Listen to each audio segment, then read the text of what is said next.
उत्तराखंड के विकासनगर से दिल को दहला देने वाली एक तस्वीर आई जब अचानक उफान मारती आसन नदी ने कई जिंदगियों को अपने साथ बहा लिया। चीखें थी, अफरा तफरी थी और बहता पानी जैसे कहर बनकर टूट रहा था।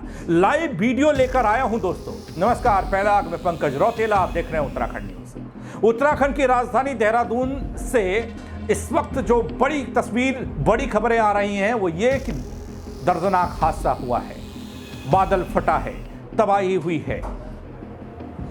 बादल फटने की वजह से भारी तबाही की खबर है। तेज बारिश और अचानक आई बाढ़ के कारण 12 लोग नदी के तेज बहाव में बह गए, जिसमें से 3 की मौत की पुष्टि हो चुकी है। घटना के बाद मौके पर अफरा तफरी है। रेस्क्यू की टीमें मौके पर पहुंची हैं, बचाव कार्य जारी है।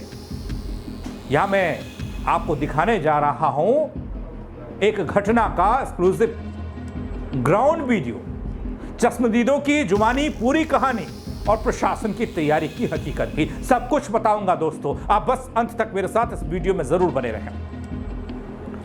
उत्तराखंड के देहरादून जिले के विकासनगर क्षेत्र में आसन नदी बहती है दोस्तों। अचानक से आए नदी में सैलाब ने बड़ा हादसा को अंजाम दिया है और जो तस्वीर है वो तस्वीर इस बात की गवाही दे रही है कि हादसा कितना बड़ा है। 2 अलग अलग जगह पर नदी के तेज बहाव में कुल 10 से 12 लोग बह गए। इनमें से 5 को रेस्क्यू किया गया, जबकि 3 लोगों के शव बरामद हुए। बाकी 4 लोग अभी भी लापता हैं, जिनकी तलाश की जा रही है। जब कई लोग नदी किनारे पिकनिक मनाने के लिए पहुंचे, नहाने के लिए पहुंचे, तब क्या हुआ था और रविवार का यह दिन था और उस दौरान पहाड़ों में हुई बारिश ने कैसे तांडव मचाया, इस तस्वीर को जरा पूरा देखिए।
दोस्तों, कुछ लोग नदी का जलस्तर बढ़ने से एक टापू नुमा जगह पर चले जाते हैं। शायद उन्हें पता नहीं था या अंदाजा नहीं था कि पहाड़ में कितनी बारिश हुई है और नदी का जलस्तर कितना बढ़ सकता है। इसलिए अपनी जान बचाने के लिए, जैसे एक तस्वीर इससे पहले वाले वीडियो में मैंने आपको बताई कि एक शख्स अपनी जान बचाने के लिए बिजली के खंभे पर चढ़ गया, उस पोल पर चढ़ गया। उसकी जान बच पाई क्योंकि पानी उस पोल तक नहीं पहुंचा, वहां तक नहीं पहुंचा जहां पर वो शख्स था। लेकिन यहां क्या हुआ, ये तस्वीर देखिए आपने। कुछ लोग ऐसे ही एक टीले पर चढ़ जाते हैं अपनी जान बचाने के लिए, लेकिन जान बच पाती है क्या? क्योंकि तस्वीर इस बात की गवाही दे रही है दोस्तों कि टीला तो पूरा का पूरा नदी में समा गया और लोग भी समा गए। आगे क्या हुआ होगा? नदी में अचानक जलस्तर बढ़ा और तेज बहाव में लोग बहने लगे। मौके पर कुछ लोग मौजूद थे, चिल्लाने लगे, लेकिन कुछ ही पलों में हालात बेकाबू हो गए। तस्वीर देखिए।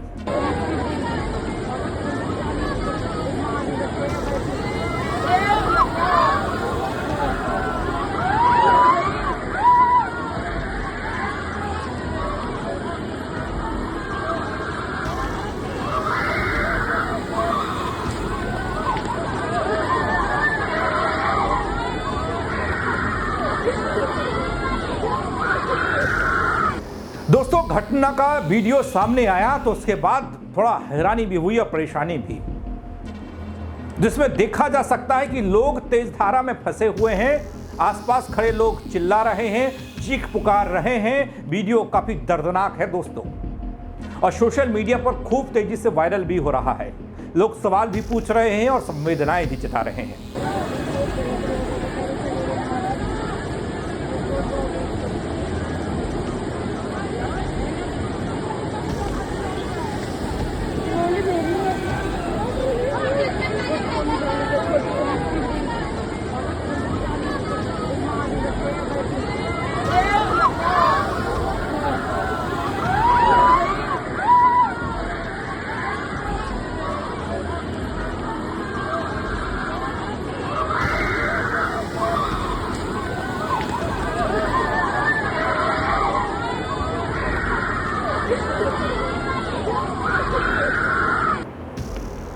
दोस्तों, जब ये दिल को दहला देने वाली तस्वीर सबके सामने पहुंची, लोग सोचने लगे, सवाल करने लगे कि हुआ क्या है। तो उसके बाद प्रशासनिक लोग जागे। हादसे की सूचना मिलते ही एसडीआरएफ और स्थानीय पुलिस मौके पर पहुंचती है और राहत बचाव काम शुरू किया जाता है। प्रशासन के अनुसार जो जानकारी निकलकर सामने आ रही है, हालांकि फौरी तौर पर कुछ भी कहा नहीं जा रहा है, लेकिन फिर भी जो जानकारी निकल कर आ रही है उसे बताने की मैं कोशिश करूंगा कि आखिर प्रशासनिक अमला कह क्या रहा है। हालांकि एसडीआरएफ के कंधों पर और स्थानीय प्रशासन के कंधों पर इस वक्त जिम्मेदारी और चुनौती उनके सामने बड़ी है। राहत बचाव कार्य शुरू हुआ है, ये प्रशासनिक लोग कहते हैं। प्रशासन के अनुसार रेस्क्यू ऑपरेशन को लंबे वक्त तक अंजाम दिया गया। नदी में बहाव तेज होने के कारण सर्च ऑपरेशन में दिक्कतें आई। प्रशासन का कहना है कि नदी में पानी का स्तर अचानक बढ़ने की वजह से, पहाड़ में हुई बारिश की वजह से यह हादसा हुआ और ये तस्वीर हम सबके सामने आई। वहीं स्थानीय लोगों ने प्रशासन पर लापरवाही का आरोप लगाया है। उनका कहना है कि नदी किनारे किसी तरह की चेतावनी या सुरक्षा का इंतजाम नहीं होता, तब जाकर यह तस्वीर सामने आती है।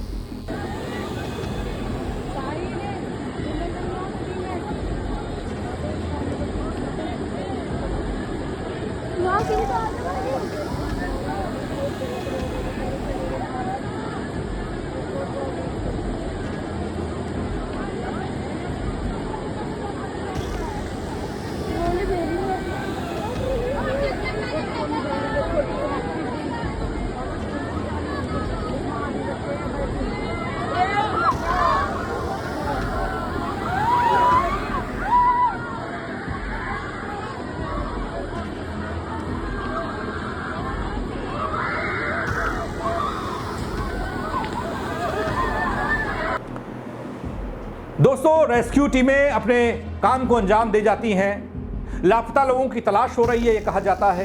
प्रशासन लोगों से अपील करता है कि वे बारिश के मौसम में नदी नालों के गाढ़ गधेरों के किनारे न जाएं, सुरक्षित दूरी बनाए रखें। लेकिन उसके बावजूद भी विकासनगर की यह तस्वीर हैरान कर देती है, सोचने पर मजबूर कर देती है। विकासनगर की इस त्रासदी ने हम सबको याद दिलाया कि प्रकृति के सामने हमारी लापरवाही, चेतावनी की कमी और सुरक्षा व्यवस्था की कमजोरियां कितनी घातक हो सकती हैं। जिसने भी इस वीडियो को देखा, रोंगटे खड़े हो गए कि कहां गए इतने लोग, जिंदा है भी या नहीं। जितने भी लोग यहां पर फंसे थे उनके बारे में कोई सटीक जानकारी तो नहीं है, लेकिन इनकी वापसी हो पाएगी, ये लोग जिंदा हैं, ये रेस्क्यू हुए हैं, ये थोड़ा वक्त के बाद सामने आएगा। जो लोग नदी के बहाव में बहते जा रहे हैं, बहकर निकल गए हैं, उन्हें सहारा, उन्हें न्याय, उनके परिवार वालों की सुध कौन लेगा? आने वाले दिनों में प्रशासन की जिम्मेदारी है कि ऐसी घटनाओं से बचने के लिए, बचाने के लिए न सिर्फ सीख ले बल्कि भविष्य के लिए असरदार कदम उठाए जाएं। नदी पार की चेतावनियां हो, जो बोर्ड लगाए जाते हैं, इलाके में अलर्ट सिस्टम हो ताकि लोगों को पता चले कि ऊपर बारिश हो रही है, नदी का पानी बढ़ने वाला है, लोग नदी किनारे ना जाएं। स्थानीय लोगों को जागरूक किया जाए। भारी बारिश के समय इन क्षेत्रों में पहुंचने वाले लोगों की सुरक्षा सुनिश्चित होनी चाहिए। लोग तो कहते हैं कि हम हार नहीं मानेंगे, हम फिर उठ खड़े होंगे। ऐसा ही पहाड़ में होता है, आपदा झेलने के बाद लोग उठ खड़े होते हैं। लोग ये भी कहते हैं कि आवाज़ उठाई जाएगी और उम्मीद जताई जाती है कि अगली बार कुछ चीज़ें बेहतर होंगी प्रशासनिक तौर पर। दोस्तों, ये तस्वीर जो मैंने आपको दिखाई, कुछ लोग एक टीले में अपनी जान बचाने के लिए चढ़ते हैं, लेकिन पानी का सैलाब इतना तेज कि बहा ले जाता है। ये सिर्फ एक तस्वीर भर नहीं है, वीडियो भर नहीं है, एक कहानी भर नहीं है। ये बहुत कुछ हमें सोचने के लिए मजबूर करता है, चाहे वो सरकार हो, सिस्टम हो, एसडीआरएफ हो या फिर आपदा प्रबंधन विभाग हो। खासकर मौसम के सीजन में क्या कहेंगे आप इस खबर को लेकर? कमेंट के जरिए बताइएगा, खबर को लाइक करिएगा और शेयर करिएगा, लोगों को दिखाइएगा। जो सवाल मैंने उठाए हैं उन सवालों को लोगों तक पहुंचाइएगा। मेरे साथ जुड़ने के लिए आप सबका बहुत शुक्रिया दोस्तों। जय उत्तराखंड।